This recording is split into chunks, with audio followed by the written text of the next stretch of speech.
Hola, ¿qué tal? Mi nombre es Marta Martínez Hernández. Soy estudiante de la Universidad Virtual del Estado de Guanajuato, con número de matrícula 21003634. Actualmente curso el módulo Derechos Humanos en el ámbito internacional a cargo de nuestra asesora, la licenciada Diana Patricia Orcasitas. Y en este video presentaré el reto número 5 titulado ¿Cuál es la responsabilidad del Estado mexicano? La fecha de elaboración del presente reto es del 23 de agosto del año 2026. Para este reto se nos presentan dos casos que debemos analizar con diferentes situaciones relacionadas con los derechos humanos y determinar si existe responsabilidad por parte del Estado mexicano. Voy a presentar las situaciones. El caso número 1 está la situación de Ana, quien se encontraba pacíficamente repartiendo panfletos con citas bíblicas a las personas que participaban en una manifestación en una plaza pública. Un policía consideró que esta actividad alteraba el orden y decidió quitarle los panfletos y detenerla.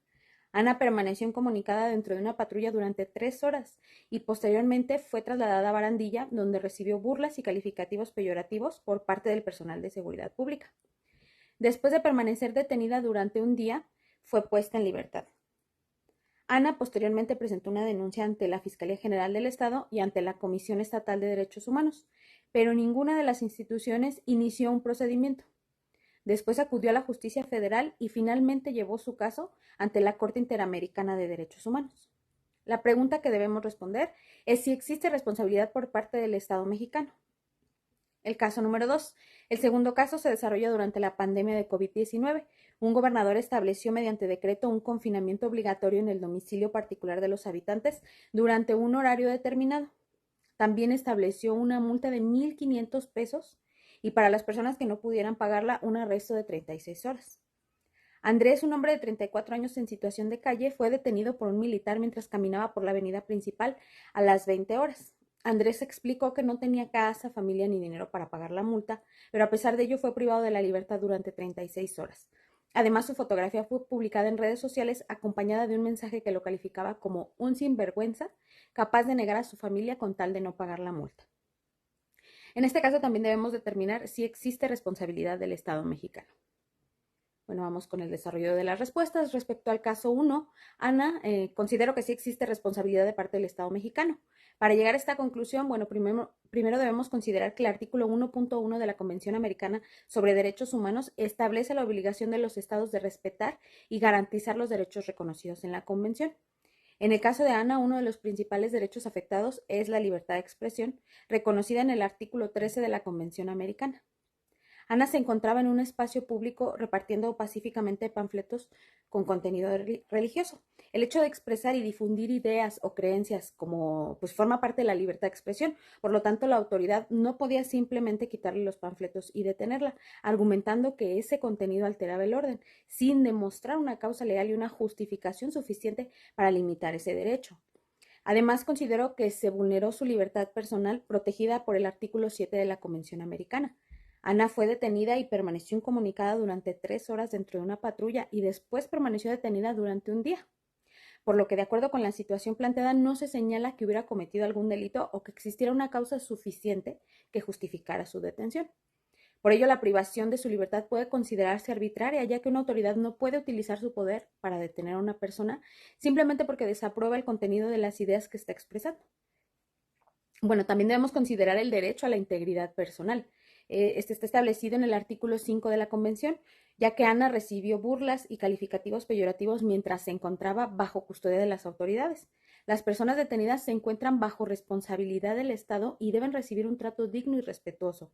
Por ello, este comportamiento del personal de seguridad pública representa una posible afectación a su dignidad e integridad personal.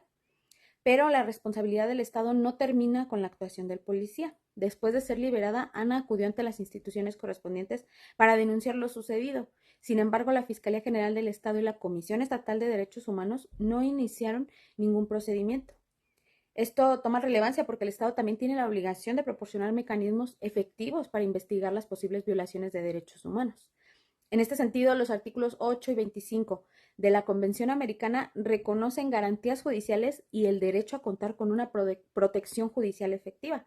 Por lo tanto, si las autoridades no investigaron adecuadamente los hechos y Ana tampoco obtuvo un recurso efectivo para defender sus derechos, también podría existir responsabilidad estatal por la falta de una respuesta adecuada.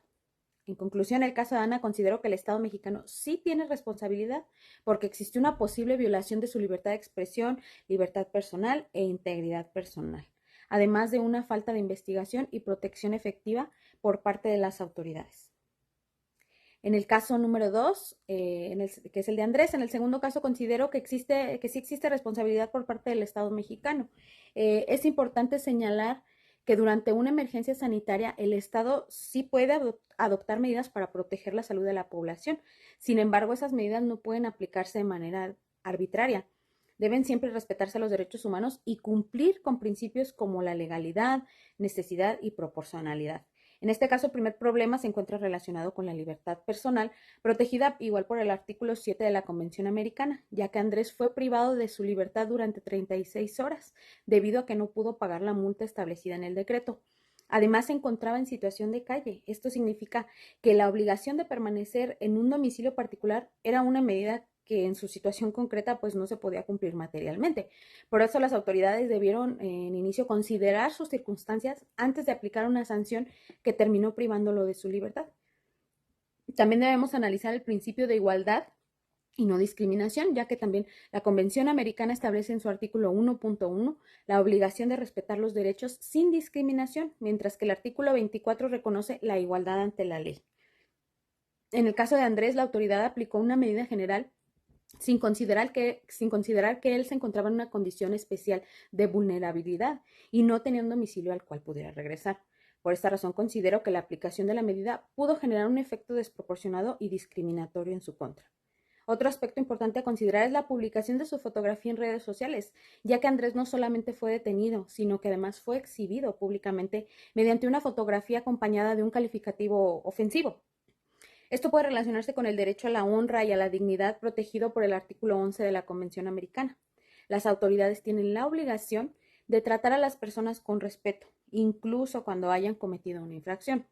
La imposición de una sanción no significa que una persona pierda su dignidad ni que pueda ser expuesta públicamente mediante expresiones humillantes. También debemos considerar nuevamente el artículo número 5 de la Convención relativo a la integridad personal, ya que la exposición pública y el trato recibido deben analizarse tomando siempre en cuenta las circunstancias particulares de Andrés. Por otro lado, el hecho de que haya intervenido un militar en la detención tampoco elimina la responsabilidad del Estado. Los agentes públicos, independientemente de la institución a la que pertenezcan, deben actuar respetando siempre los derechos humanos y dentro de las facultades que les corresponden. Por todo lo anterior, considero que en el caso de Andrés sí existe responsabilidad del Estado mexicano, debido a que la aplicación del decreto produjo una afectación desproporcionada a sus derechos, particularmente a su libertad personal, igualdad, dignidad y honra. En conclusión, después de analizar los dos casos, considero que la responsabilidad del Estado mexicano debe entenderse como una obligación que va más allá de simplemente evitar que sus autoridades cometan abusos. El Estado tiene la obligación de respetar, proteger y garantizar los derechos humanos, así como de prevenir las violaciones, investigarlas cuando ocurran y proporcionar mecanismos efectivos para que las personas puedan obtener justicia. En el caso de Ana, observamos cómo una actuación de la autoridad afectó derechos relacionados con la libertad de expresión, la libertad personal y la integridad, y cómo posteriormente las instituciones encargadas de atender su denuncia no proporcionaron una respuesta efectiva. En el caso de Andrés podemos observar que una medida establecida con la finalidad de proteger la salud pública también debe respetar los derechos humanos. Las autoridades deben siempre considerar las circunstancias particulares de las personas y evitar que una medida que aparentemente pues es general produzca consecuencias desproporcionadas para quienes se encuentran en condiciones de vulnerabilidad. En estos casos también permiten comprender que el ejercicio del poder público tiene límites. Las autoridades deben actuar conforme a la Constitución, a las leyes y a los tratados internacionales de derechos humanos. Finalmente, considero que la protección de los derechos humanos requiere que las instituciones nacionales funcionen de manera efectiva. Cuando una persona no encuentra una respuesta adecuada dentro de su propio Estado, el Sistema Interamericano de Derechos Humanos es un mecanismo adicional de protección. Por eso es importante que el Estado mexicano cumpla con sus obligaciones internacionales y que todas las autoridades actúen respetando la dignidad y los derechos de todas las personas. Con esto doy por concluido mi video. Muchas gracias a todos por su atención.